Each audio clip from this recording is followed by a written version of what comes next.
Apa kabar pemirsa TVR Parlemen dimanapun Anda berada? Berjumpa lagi dalam program TVR 17 bersama saya Fitian Onila. Tepat pukul 17 waktu Indonesia Barat kami hadirkan kepada Anda sejumlah informasi paling baru dan menarik seputar kinerja dan kegiatan DPR RI yang telah disajikan oleh redaksi TVR Parlemen. Pemirsa TVR Parlemen, inilah TVR 17 selengkapnya.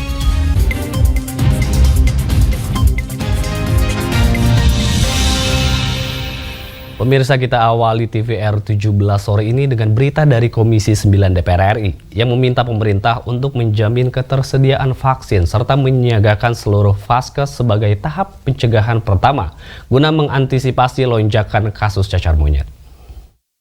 Kasus cacar monyet atau monkeypox di Indonesia terus bertambah, khususnya di wilayah DKI Jakarta, Bandung, dan Banten. Anggota Komisi 9 DPR RI Neti Prasetyani mendorong pemerintah meningkatkan kesiagaan seluruh fasilitas kesehatan serta menjamin ketersediaan vaksin untuk mencegah cacar monyet menjangkit lebih banyak orang.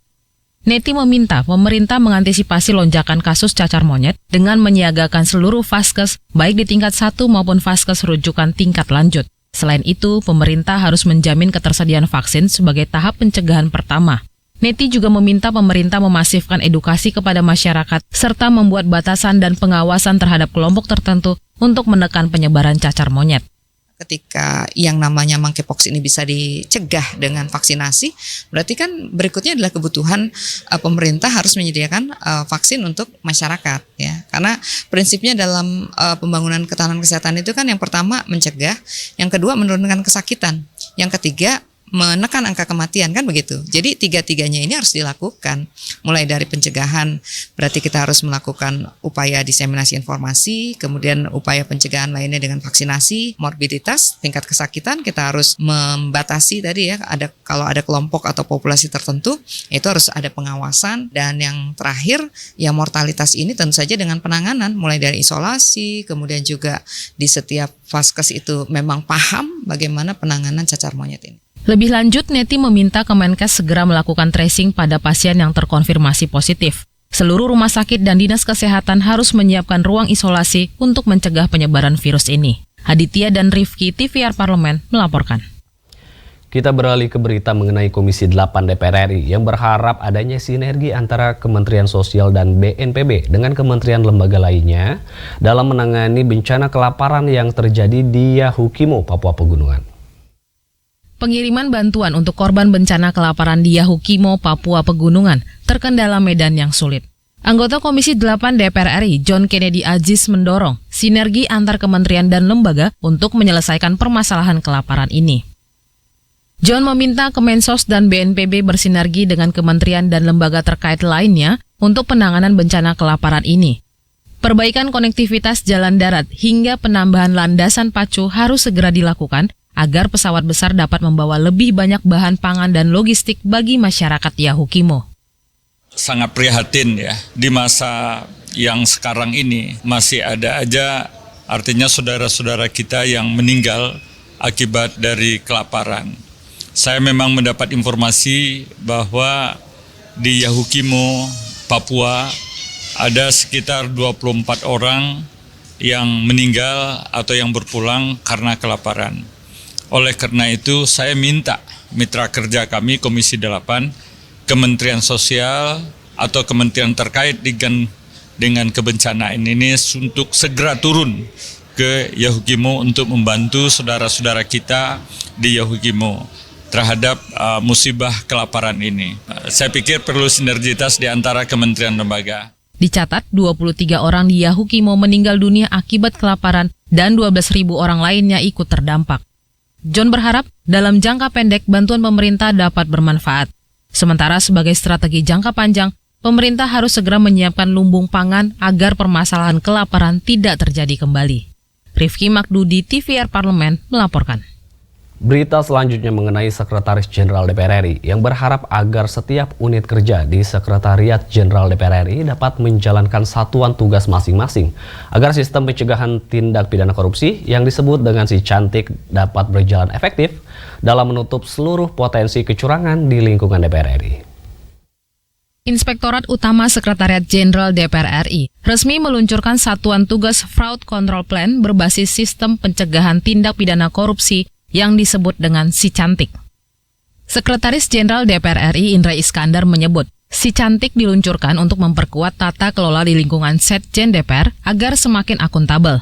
Si Cantik juga menjadi salah satu upaya pencegahan dini Setjen DPR untuk menutup seluruh potensi kecurangan di lingkungan DPR RI.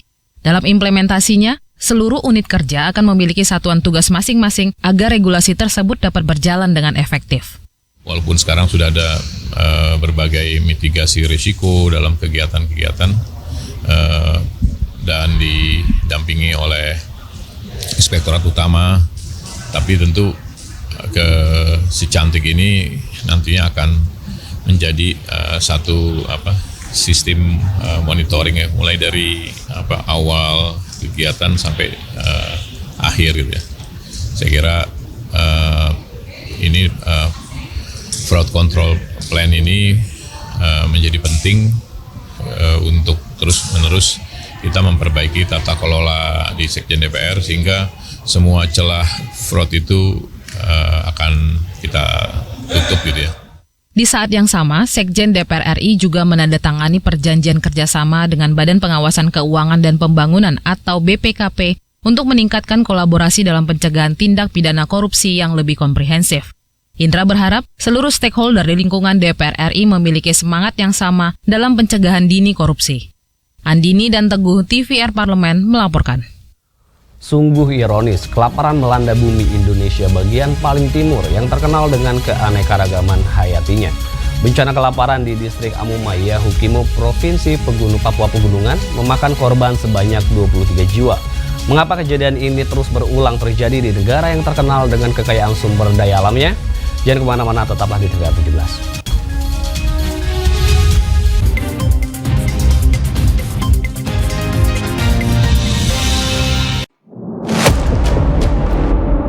Sini ditambang. Konflik yang terjadi, Sini tidak mengizinkan. masalah yang tersisihkan menjadi kesenjangan sosial. Ya namanya rakyat kecil gak bisa apa-apa, mau komplain juga gak didengar. Sebab apa? Itu menyangkut isi perut kami semua. Bagaimana memutus keterbatasan untuk didengar? Jadi kalau misalnya masyarakat sudah merasa tidak lagi ada yang memperjuangkan aspirasinya, maka masyarakat memang sangat berhak untuk meminta dewan yang mewakili mereka di parlemen. Kami menyusuri batas-batas peristiwa, mengurai berbagai polemik yang terjadi, meluruhkan suara-suara marginal, menjadi nyata dalam setiap aspirasi, melaksanakan tugasnya sebagai wakil rakyat. Saksikan Aksi Dewan setiap hari Senin dan Rabu pukul 10.30 waktu Indonesia Barat hanya di TVR Parlemen.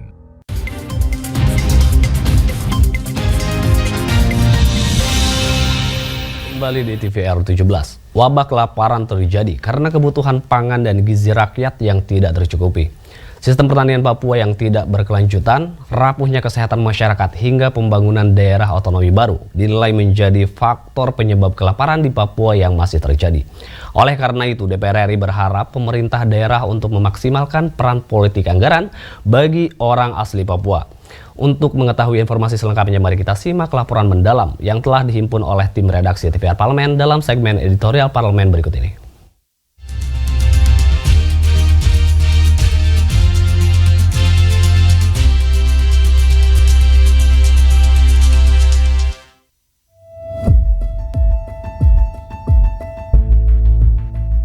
Kasus kelaparan di Yahukimo, Papua Pegunungan yang belakangan ini terjadi jelas mencoreng nama baik Indonesia yang diagungkan sebagai negeri lumbung pangan.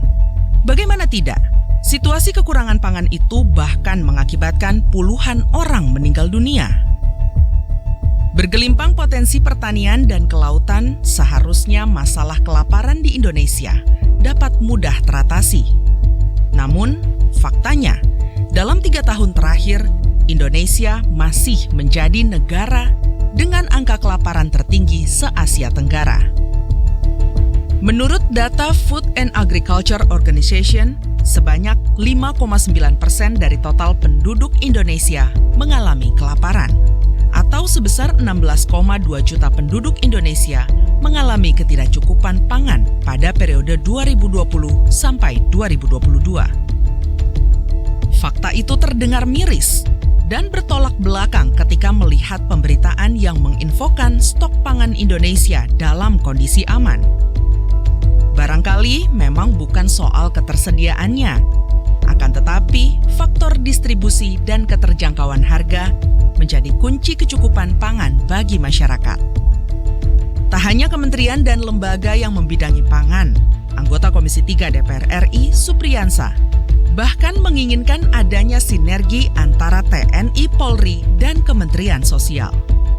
Kehadiran TNI dan Polri sangat penting untuk mengamankan akses ke wilayah Yahukimo yang dikenal rawan, sehingga arus distribusi pangan ataupun bantuan sosial dapat meluncur cepat. Nah, saya kira Menteri Sosial, kemudian polisi, TNI, ya mesti secara bersama-sama untuk memikirkan bagaimana cara menyentuh masyarakat di Papua ini dengan baik. Kalau dikatakan kelaparan, Menteri Sosial berikan laporan kepada Bapak Presiden. Bapak Presiden akan menginstruksikan secepatnya. Berusaha kalau memang dia kelaparan meninggal dunia, ya kita harus berjibaku untuk itu. Bencana kelaparan di Papua Pegunungan merupakan efek domino dari gagal panen dan tanah longsor di wilayah setempat. Hilangnya modal bercocok tanam membuat masyarakat gagal memenuhi kebutuhan pangannya.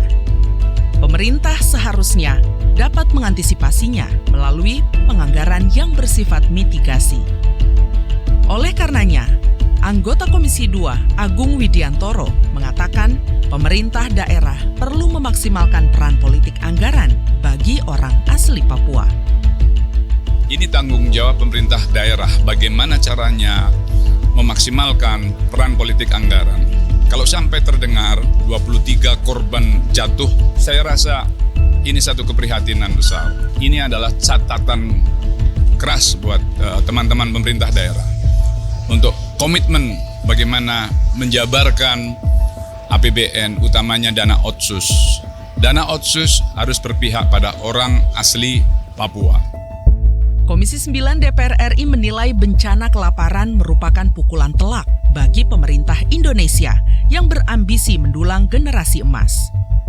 Pasalnya, angka kelaparan akan berdampak pada capaian indikator pembangunan ketahanan kesehatan. Hal itu otomatis akan mempengaruhi angka stunting serta peningkatan kualitas SDM.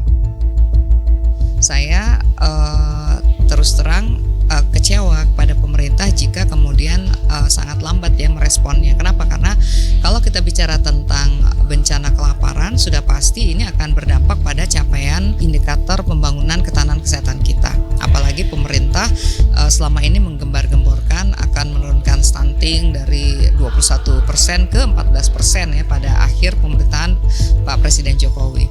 Saya terus terang harus menanyakan ini kepada pemerintah gitu. Kalau kemudian anggaran terbesar itu di Kementerian Sosial dalam bentuk perlindungan sosial, seharusnya ini yang dikerjakan oleh pemerintah.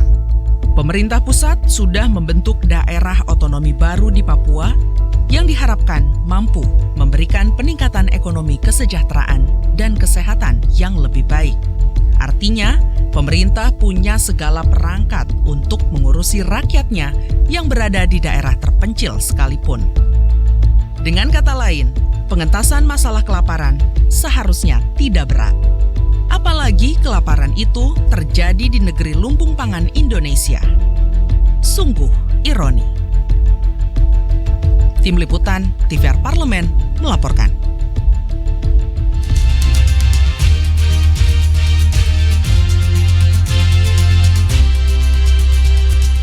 Badan Kerjasama Antar Parlemen DPR RI mengecam aksi Israel terhadap Palestina yang masih terjadi hingga saat ini. Informasi selengkapnya jangan kemana-mana, tetaplah di TVR 17.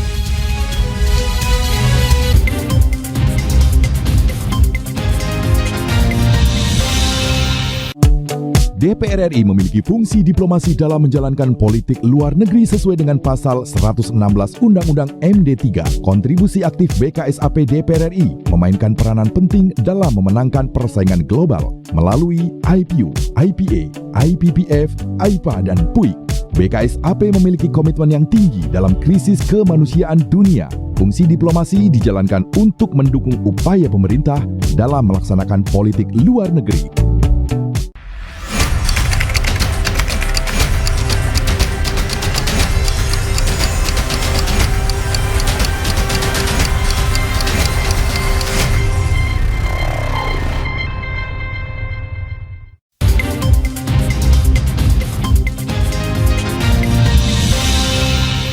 Kembali di TVR 17, konflik antara Israel Palestina masih terjadi hingga saat ini.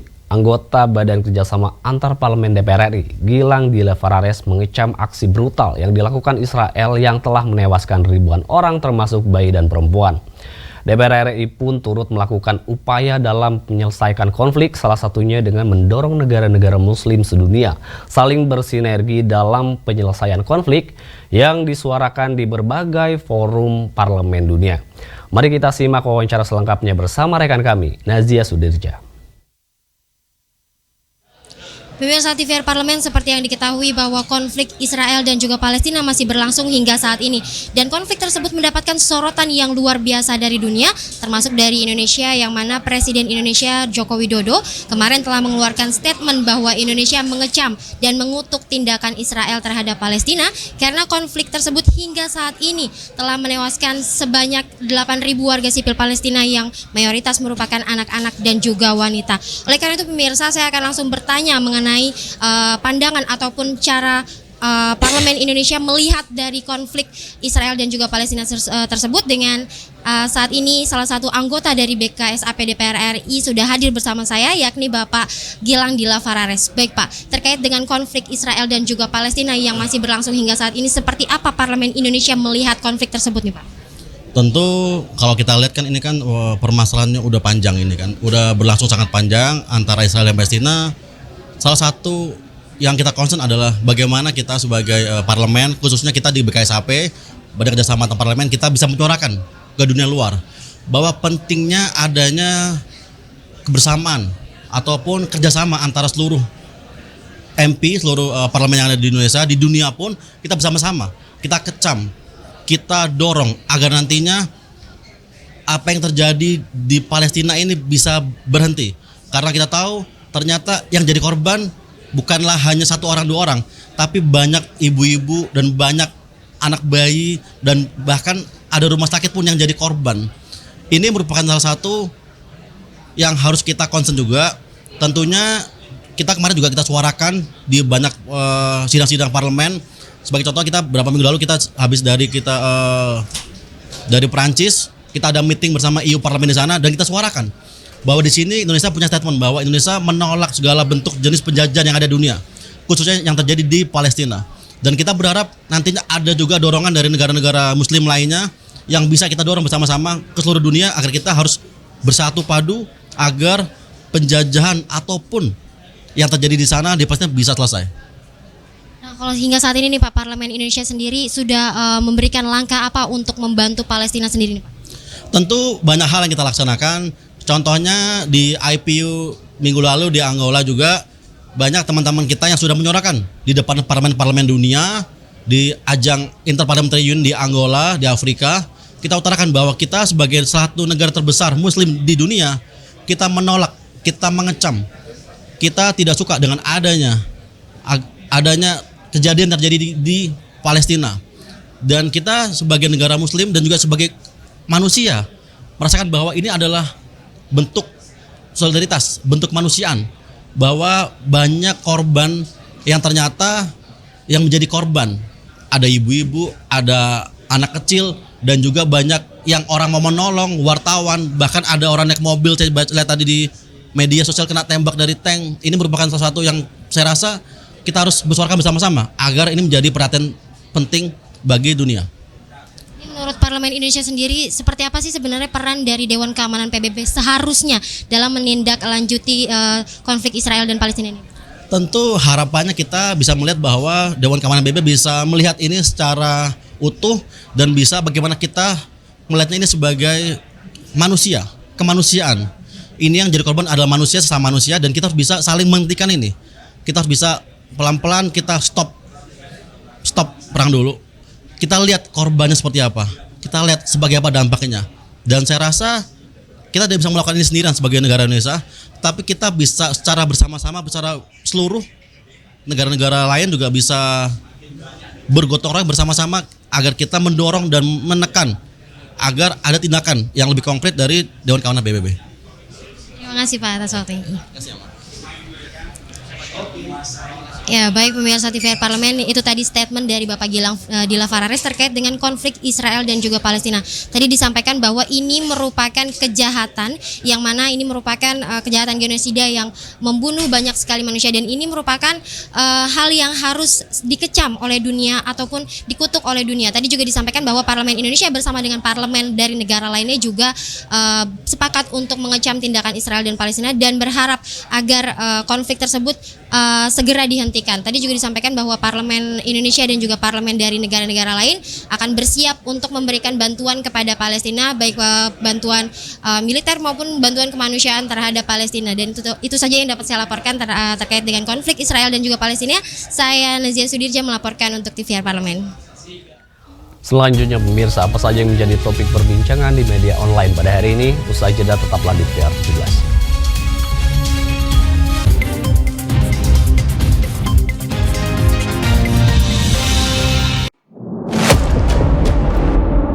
Sini ditambang. Konflik yang terjadi. Sini tidak mengizinkan. Masalah yang tersisihkan menjadi kesenjangan sosial. Ya namanya rakyat kecil gak bisa apa-apa, mau komplain juga gak didengar. Sebab apa? Itu menyangkut isi perut kami semua. Bagaimana memutus keterbatasan untuk didengar? Jadi kalau misalnya masyarakat sudah merasa tidak lagi ada yang memperjuangkan aspirasinya, maka masyarakat memang sangat berhak untuk meminta dewan yang mewakili mereka di parlemen. Kami menyusuri batas-batas peristiwa, mengurai berbagai polemik yang terjadi, meluruhkan suara-suara marginal, menjadi nyata dalam setiap aspirasi, melaksanakan tugasnya sebagai wakil rakyat.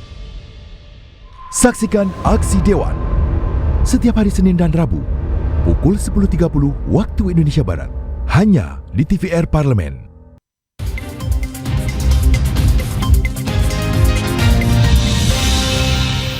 Kembali di TVR 17. Pemirsa TVR Parlemen kali ini kita masuk ke segmen media nasional. Mari kita simak isu apa saja yang menjadi sorotan media serta tanggapan dari sejumlah anggota dewan bersama rekan kami Rini Reski.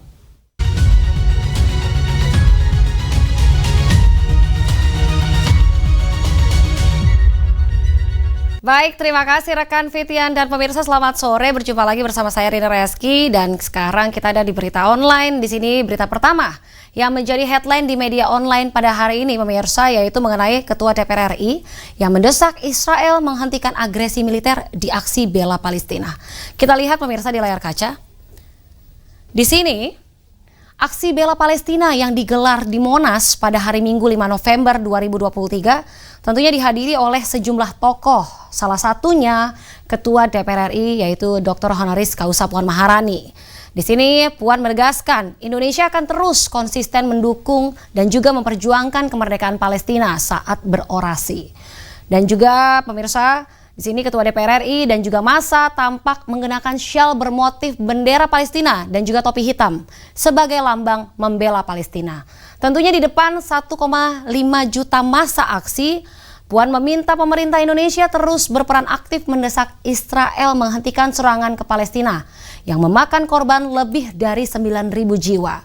Ia juga menambahkan, salah satu tujuan kemerdekaan Indonesia yang tertuang dalam Undang-Undang Dasar 1945 yaitu menciptakan ketertiban dan juga perdamaian dunia. Dan sejak zaman Bung Karno, Presiden pertama hingga saat ini pemirsa, bangsa Indonesia tetap tegas dan juga konsisten mendukung kemerdekaan Palestina. Kita beralih ke berita selanjutnya yang juga menjadi headline di media online pada hari ini, yaitu DPR RI mendorong pemerintah optimisasi lapangan gas melalui penemuan sumber LPG. Kita lihat kembali di layar kaca. Baik, di sini DPR RI mendorong pemerintah segera membuat perencanaan pengelolaan terpadu terkait adanya temuan 12 lapangan sumber LPG baru dengan total potensi produksi sebesar 1,2 juta ton. Tentunya terkait hal ini, anggota Komisi 7 DPR RI yaitu Mulyanto menilai temuan tersebut dapat menekan angka impor gas setiap tahun dan juga menekan defisit perdagangan migas.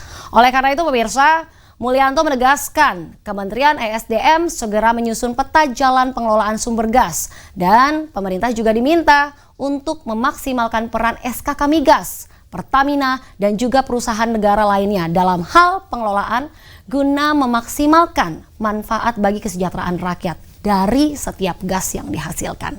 Itu tadi headline di media online pada hari ini yang saya sampaikan terkait dengan Ketua DPR RI yang mendesak Israel untuk segera menghentikan agresi militer di aksi bela Palestina, serta DPR RI yang mendorong pemerintah optimisasi lapangan gas melalui penemuan sumber LPG. Sekian dari saya Rina Reski, kembali ke rekan Fitian. Terima kasih, selamat sore.